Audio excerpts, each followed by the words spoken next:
Okay geng, soket tadi depan dah standby. So letakkan kedudukan P dulu untuk cari kedudukan P kat mana. Okay, so ada 5 wire ni, antara 5 wire ni kat mana P.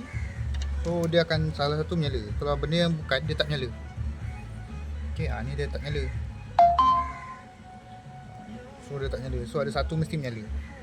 Tu. So yang ni P.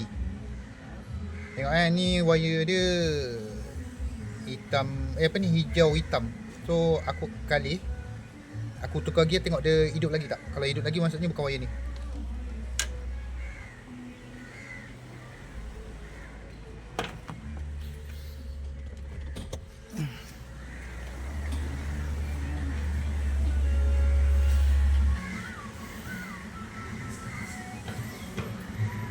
Okay, ni tadi wire hijau hijau hitam tengok dia ada hidup.